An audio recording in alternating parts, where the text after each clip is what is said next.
Hello guys, Radhe Radhe, जय श्री कृष्णा। आज हम आपको सीमा हैदर केस में फिर से एक लाइव वीडियो दिखाने वाले हैं, जिसमें बजरंगी भाईजान, सरिता मैडम और मोमिन मलिक साहब के बीच में लाइव बातें हुई हैं। और वो क्या बातें हुई हैं वो हम आपको इस क्लिप के माध्यम से दिखाते हैं। तो हमारे चैनल में नए हैं तो लाइक सब्सक्राइब कर लीजिए, और वीडियो में आप सबकी क्या राय है वो भी हमें कमेंट करके बताएं। सर, मेरी तबीयत अब तो और भी अच्छी हो गई। बजरंगी भाईजान हमारे साथ में है। तबीयत का तो क्या है सर, तबीयत ठीक हो जाएगी। और सर ये भगोड़ी चली जाएगी तो हम ऐसे ही ठीक हो जाएंगे। इसने तो आधे हिंदुस्तान को उसकी बीमारी है, बीपी हाई की।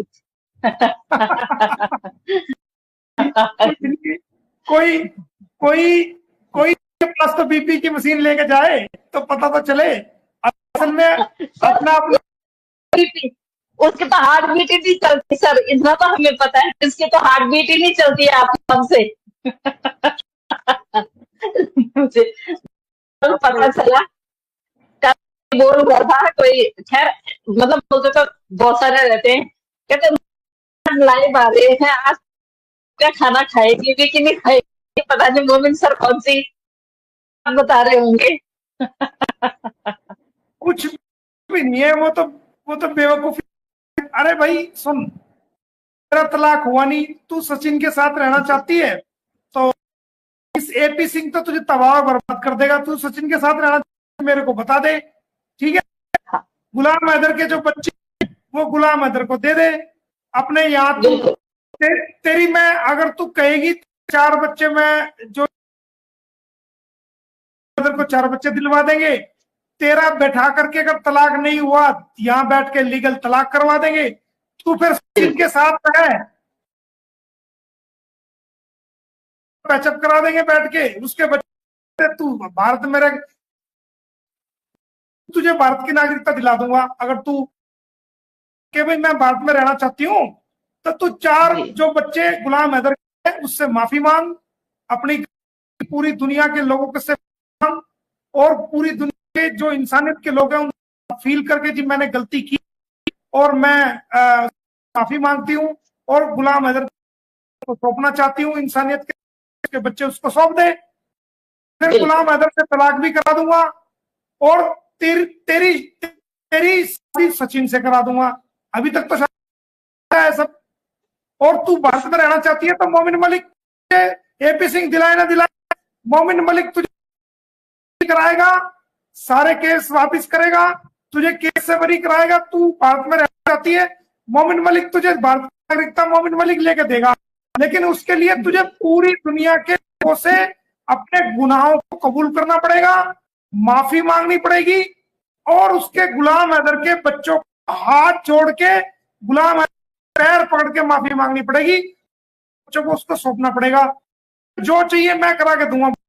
किसी को कुछ नहीं देगा, ना उसने आज तक किसी का कुछ किया ना वो करेगा। लॉलीटॉप तुझे ऐसी चमकेगा और तुझे जो ना लूट। पीछे हो तो गए, पीछे नोट के पीछे हो तो गए, उनको पता है अब इसका अर्निंग सोर्स जो है वो इधर से ही है, सोशल मीडिया से तो कोई सोर्स नहीं है, तो हो तो गए। अब ये बात हम बोलते हैं, लोगों को डाइजेस्ट नहीं होती है। तो और एक बात और सबसे पहले मैं आपका धन्यवाद करना चाहूंगी, आप आए, हम अपनी बातें आपके साथ हैं। और उसके क्वेश्चन कुछ पूछना चाहता हूँ मोमिन सर, इजाजत है? हाँ जी, मेरे से इजाजत की क्या जरूरत है, चैनल आपका, हम तो होस्ट है आपके, आपका जवाब देने के लिए आए। सर सबसे पहले तो वो आपको मैं उस पर भी मुबारक दे चुका हूँ, अभी पूरी लोगों के आप बिजी थे और आपके जितने फ्रेंड्स थे आपके जिनके लिए आप कोशिश उनको बहुत मुबारक हो आपको ऐसे ही तरक्की अता करे, बहुत दुआ आपके लिए पूरे हिंदुस्तान से पाकिस्तान से भी। सर मेरा पहला क्वेश्चन, सर आप हरियाणा में केस ट्रांसफर करवाना चाह रहे हैं, पहला इसके मतलब क्वेश्चन है वो ये है कि ट्रांसफर करवाने के फवायद क्या क्या हैं, इसमें क्या क्या फायदा होगा आपको ट्रांसफर कराने से। दूसरी बात, ये ट्रांसफर होने में कितना टाइम ले सकता है, और अगर खुदा ना खास्ता ये ट्रांसफर नहीं होता तो फिर इसके ऊपर क्या आप और मजीद एक्शन ले सकें?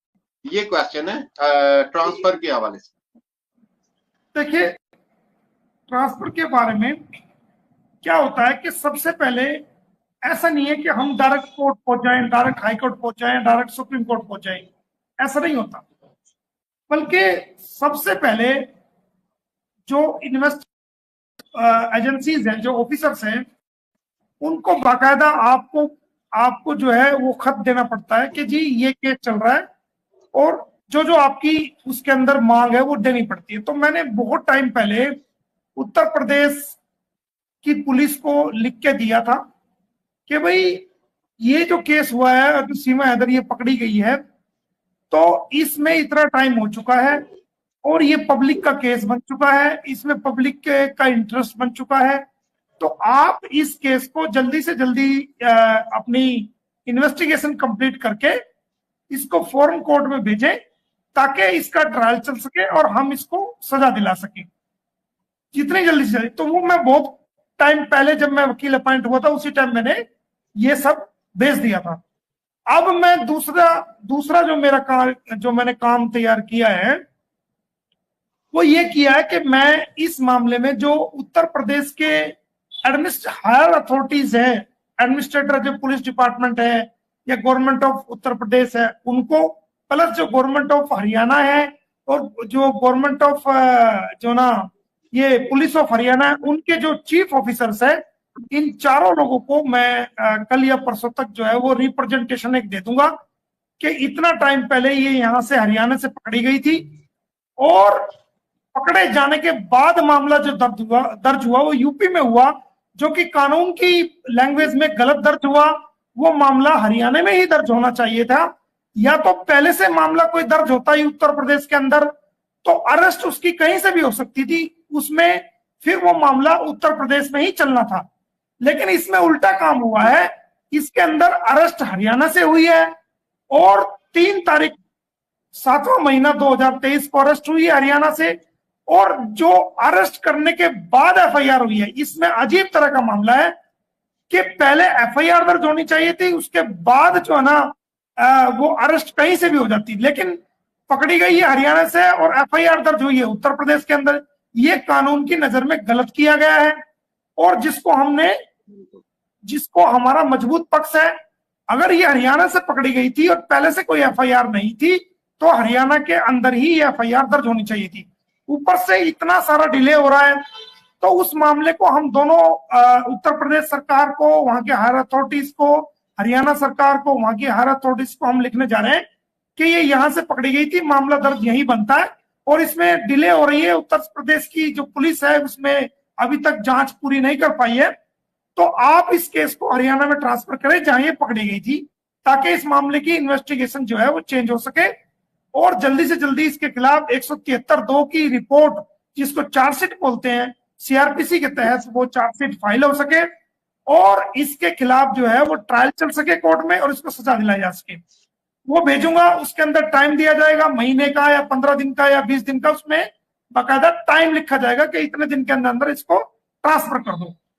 वो टाइम गुजर जाने के बाद फिर एक लीगल नोटिस दिया जाएगा कि हमने आपको लिखा था फला तारीख को कि ये इस केस को यहाँ ट्रांसफर कर दो, आपने अभी तक इस केस को ट्रांसफर नहीं किया, लिहाजा हम आपको कानूनी नोटिस दे रहे हैं कि आप 7 दिन के अंदर अंदर या 10 दिन के अंदर अंदर या 15 दिन के अंदर अंदर या 30 दिन के अंदर अंदर, वो टाइम पीरियड हम देखेंगे जो सुटेबल होगा, इस मामले को ट्रांसफर करो, वरना हम माननीय सुप्रीम कोर्ट में या उच्च न्यायालय में आपके खिलाफ जो है रिट पिटीशन फाइल करेंगे।